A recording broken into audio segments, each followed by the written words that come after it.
A homeless man finds his grandfather's diary in the derelict fire truck in which he is living, and it changes his life and opens up a bright new future he'd only dreamed of. Drake Jacobs was tired and he had nowhere to sleep. His usual spot in a sheltered alley had been taken over by Bad Mike and his friends, and Drake wasn't going to go up against Bad Mike again.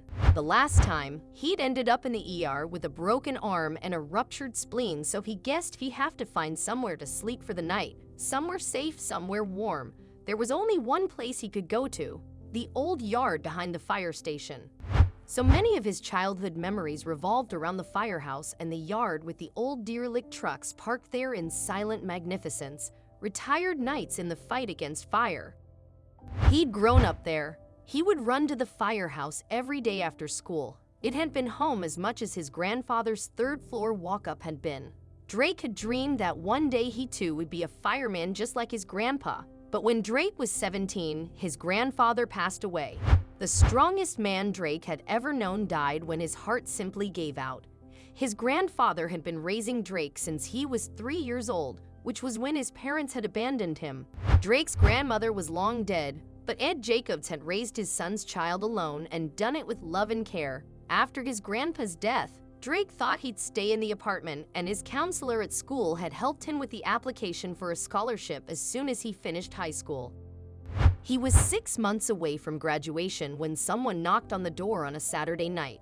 He opened it, and there stood his father and his mother. They had heard about his grandfather's death, and like vultures, they came calling. His father pushed past Drake and started looking around the apartment. "Man, it's small," he called over his shoulder to Denise, Drake's mom. But he it free and clear, "And this ain't the Upper East Side, but it is Manhattan." Denise smiled.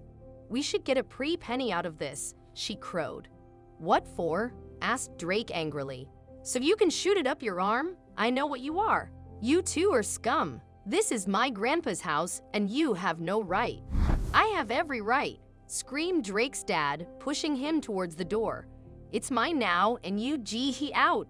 Before Drake could answer, his father had him standing out in the hallway. He was homeless and with nothing but the clothes on his back. At first, his grandpa's firefighter buddies tried to help him, but they all had families to raise, and taking in another mouth to feed was more than they could afford. He had to drop out of high school, and college was a distant dream. Drake had gone from one low-paying dead-end job to another, and sometimes he had to beg on the streets. After a while, it became his life. The only life he knew, the only life he could hope for. Over the next 17 years, he'd spent most of his nights sleeping in the fire truck, but lately he'd been staying downtown. It was closer to the business district where he often got his day jobs.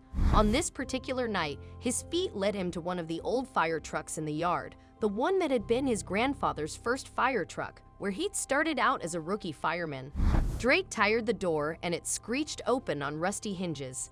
He clambered inside and sat down on the passenger side. The old vehicle smelled musty and dusty, and Drake sneezed. Without meaning to, he hit the button on the glove compartment and it swung open. Some old asbestos gloves fell out, a bunch of papers, and old moleskin. Drake picked it all up and was about to put it back in the glove compartment when he noticed the name on the book's cover. Drake ran his fingers over the name embossed on the cover. "Edward J. Jacobs," he whispered. The sunlight was fading, but Drake started reading the book. It was a diary from his grandfather's first days as a fireman, and it was fascinating. Then, towards the end of the little book, his grandfather started pouring out his confusion, his shame, and his pain. He loved his wife, but he'd met a girl and he'd fallen in love. Her name was Linda. Edward Jacobs' last entry read, "I'm walking away from Linda. I have to. I made a vow to my wife." From between the pages of the moleskin, a photo and a piece of paper fluttered down. The photo was of a sunny-faced young woman with long black hair. The paper read, "Linda Thompson," and it had an address that was just a few blocks away from the firehouse. Drake wanted to talk to this woman who had known his grandfather as a young man. Maybe she could tell him new stories. He decided he would go and visit her the next day. Drake found the address easily and knocked on the door. An older woman with a sweet smile opened the door. "Are you Linda Thompson?" he asked. "I used to be," the woman said, "but that was before I married almost 50 years ago." "Did you know Edward Jacobs?" Drake asked, and the woman stared at him as if she has seen a ghost. Just then, screams erupted from the house next door, and a thick column of smoke started pouring out of a window. Fire!